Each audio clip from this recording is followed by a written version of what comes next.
What are you doing?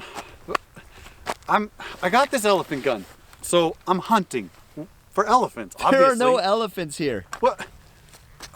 One can dream, right? Holy crap! What is that? Shh! Stop yelling, that's an elephant. Let's just shoot it. Did you see that shot? I totally hit him! No way!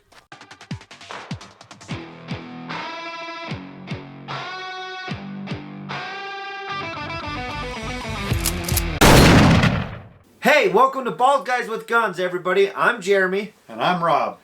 And we are here today, and we have brought you something special all the way from Africa. We're talking about the one, the only 375 H&H Magnum. Look at this thing. What a round. I love this thing. I absolutely love this round. It's technically called an elephant gun. Say what? Yeah, because it's designed for shooting big, dangerous game. It is actually, interestingly enough, it is the smallest round allowed for dangerous game in Africa. Yet one of the biggest rounds I've ever shot. One of the biggest rounds I've ever shot also. It's a fun round to shoot. It is. And we have been honored by Rob's brother in allowing us to shoot this very special rifle. It's kind of one in a kind. Unless you're going to Africa, you really don't have a reason to own one. And for that reason, because Rob's brother is the owner, we're going to let him go ahead and talk all about it, give you all the interesting facts and history on this particular weapon. But before we do that, one thing we want to mention right away, as we were doing our research on this gun, we were trying to look up its build date based on the serial number. Well, both of us had an issue with that. We were finding information as early as it was made in 1946, all the way to, well, it couldn't have been made till after 1969 because it has a G in the front. But all the serial numbers we found with a G in the front have 6 digits after it, and this one only has 5. And my brother, he said he thought it was made in 2017. So it ranges from 46 all the way to 2017, and we don't know. So your job, all you smart people out there that know, Winchester Model 70, 375 H&H. Serial number G, 5 digits. G and 5 digits. When was that made? Let us know. Now we'll get into talking about what we do know about this gun. So Rob, what do you know about this gun? I know some stuff. As Jeremy mentioned, this is my brother's gun. It's a Winchester Model 70 chambered in 375 H&H Magnum. That's Holland and Holland Magnum. Now, what's interesting about this gun is that it is an elephant gun, right? Made for shooting dangerous game in Africa, like we mentioned. But what I found really cool about doing some of the research is not necessarily the fact that this is the smallest round you can use, but what their requirements are, what they suggest you do, are capable of before you go shoot dangerous game. One thing that you need to be able to do is hit a pie plate with no support from 25 yards. Or with support, so like a bipod, right? Mounted on a bipod from 50 yards. Because they want you to be able to, obviously dangerous game, they're all pretty big animals, but they want you to be accurate with it so that the animal goes down. This is just a casing for the 375. This right here is a 5.56 for this gun back here. Look what I can do with this 5.56. It goes inside the casing of this round. And yet this is the smallest thing you can use in Africa.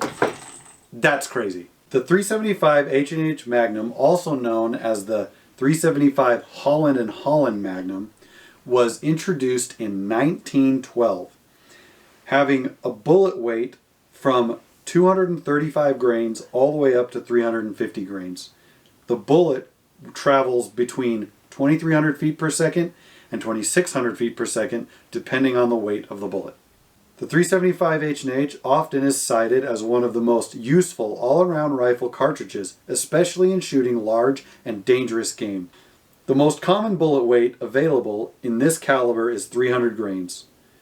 In many regions with thick-skinned dangerous game animals, The 375 H&H is seen as the minimum acceptable caliber, and in many places, primarily in Africa, it is now the legal minimum for hunting such game. Unlike many other calibers, the 375 H&H Magnum rifle achieves nearly the same point of impact over a wide range of bullet weights at all commonly used distances.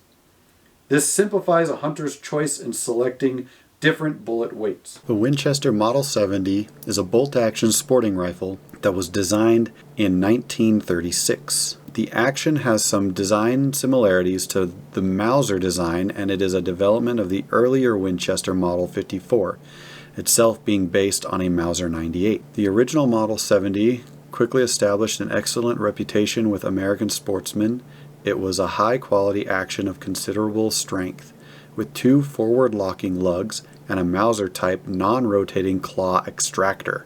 The key benefit of the Mauser-type extractor compared to later versions is it more positively extracts the spent casing. Winchester, at one point, stopped making it because Mauser was not happy with them using that extractor, and only the rifles considered to be super rifles now have that extractor, like the 375. Thanks, Rob, for telling us everything we need to know about this gun. I mean, I told you enough information. There's a lot out there, but we don't want to bore you because we know you want competition. And I also want to just say one last big thank you to my brother for letting us use this gun. What a treat. It really was. We thank you. And for the rest of you guys, as fast as you can pull a trigger, we're going to video game teleport to the range. Let's go in 3, 2, 1. We made it! We're at the range! We made it. Oh, I didn't think we were going to. Nope. But Rob, why don't you go ahead, take us in. What's our first challenge of the day? Well, since we've got the elephant gun, we are going to do the African challenge.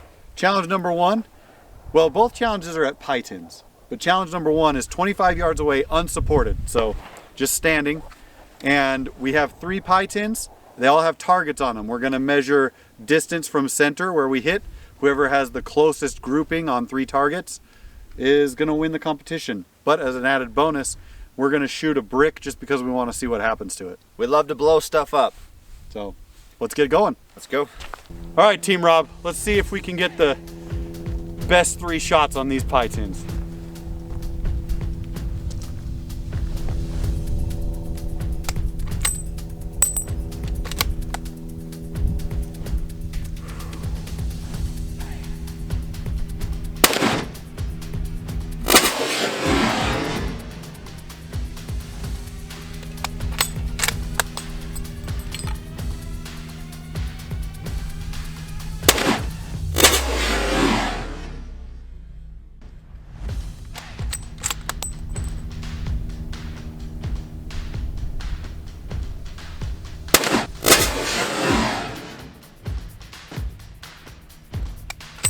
Those were pretty good shots. Holy crap.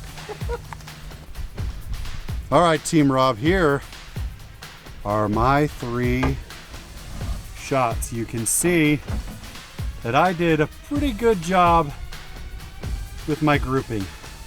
We'll come back and show you Jeremy's results. Rob shot really good, but I think we can do a little bit better. He left about that much room.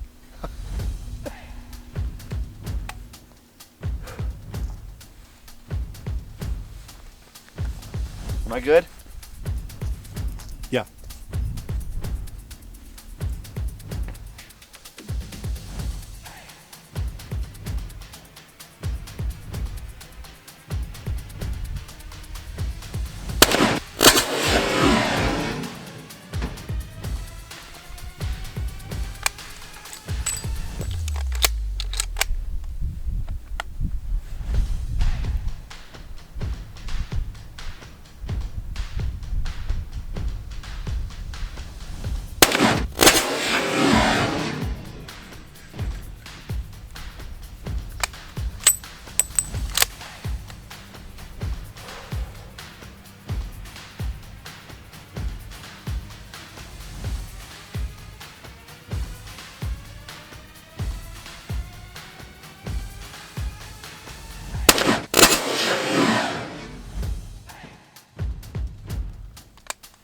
Oh, those are good shots.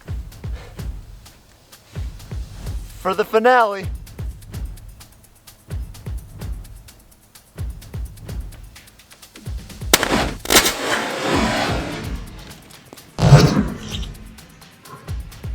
Oh my God, the python is gone.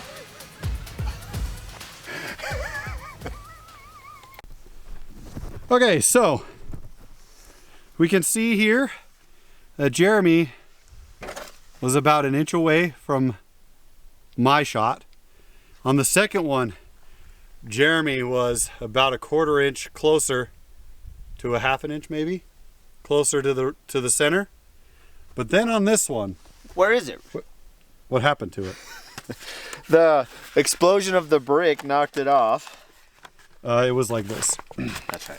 And this was my shot here, and this one was Jeremy's. So out of the 3, I had 2 closer shots, so we can clearly show I got a win, baby. How do you feel about that? I think it's time you get a win. You know, it's been a while. Rude. All right, Rob, what did you think of that brick? Dude, that thing disappeared. Boom, that's probably the biggest explosion we've had so far. Well, I mean, there was the watermelons. The watermelon was awesome. I might have to tip my hat to this one though. Well, that's because Tannerite did the watermelon because it was a 22 and this was just a bullet. Oh man. Man, did that thing destroy that brick. Yep. I think about what a 5.56 would have done. Yep. Probably would have cut it in half. This thing blew the brick up. It was awesome.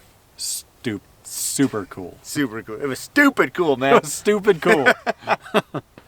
Now, after that devastating loss by probably an inch or less, we are here at Challenge 2. We have 50 yards off of a bipod. You have to have a supported rest, open sights. We're going to go closest to the bullseye again, and you get 3 shots. We have not shot this gun past 25, so our first shot will determine who can correct their shots the fastest, I would say. We'll see what happens. Well, let's get to it. All right, Rob has given me the opportunity to take on Challenge 2. So we're gonna go ahead and get started here.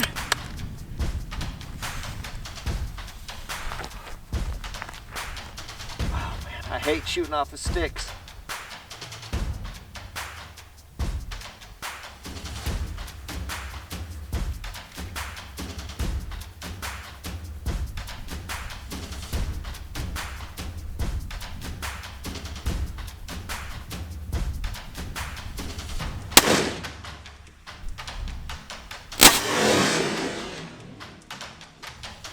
Uh, 2 inches high, 3 inches right. Okay, I knew it was right.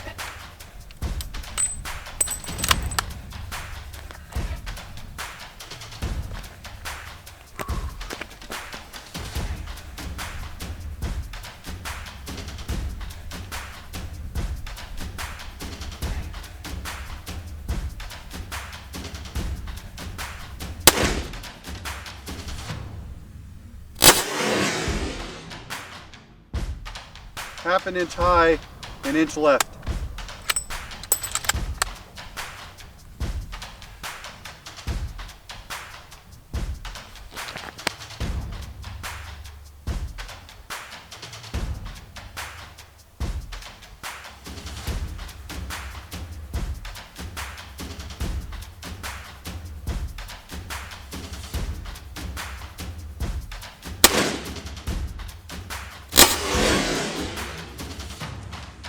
Miss. Yeah, I flinched.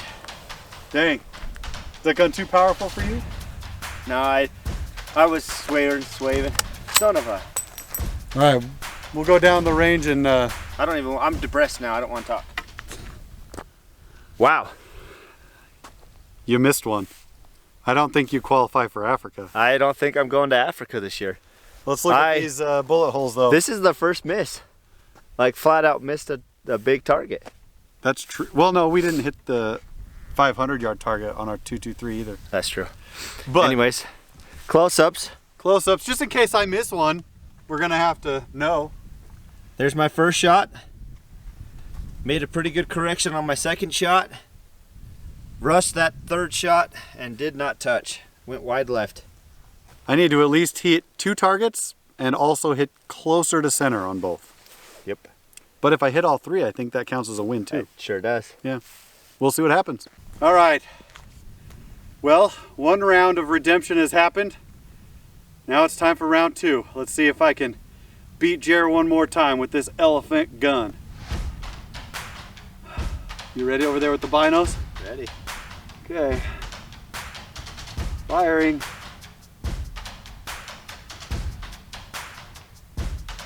Safety. Oh yeah. Good.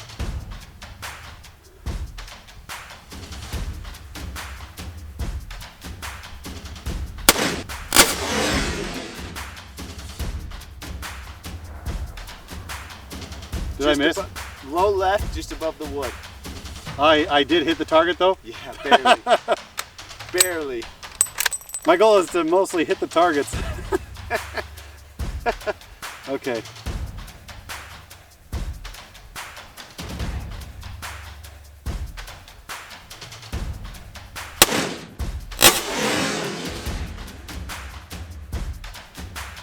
I think you beat me on that one by about a quarter of an inch. Okay.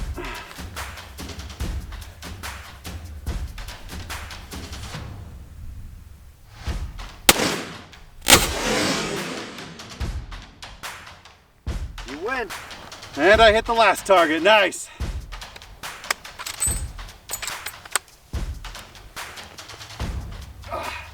Let's go see the damage.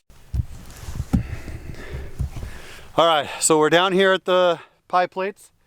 Jeremy's not happy. Nope. And I did hit the plate, but barely. But I did a really good shot here on plate number 2. Plate number 3, I hit. So since I hit all 3, redemption is mine. It's needed. I go 2 up, he goes 2 up. We're back down to where we should be. No, we're not, because that means I'm losing. Let's fix the scoreboard. Well, everybody, I freaking redeemed myself from last video. Today, the elephant gun is mine. Dude, what an opportunity. I really wanted to say this was so fun to shoot this gun, even though I lost. What an experience of a lifetime. We want to give a special thanks to my brother who lent us this gun today. He wasn't able to come out with us, but he let us take it on our own, and man, what a treat. Scoreboard has been updated. We appreciate you guys watching. And remember, the most beautiful scalps are bald. We'll see you next time. Next time. Later.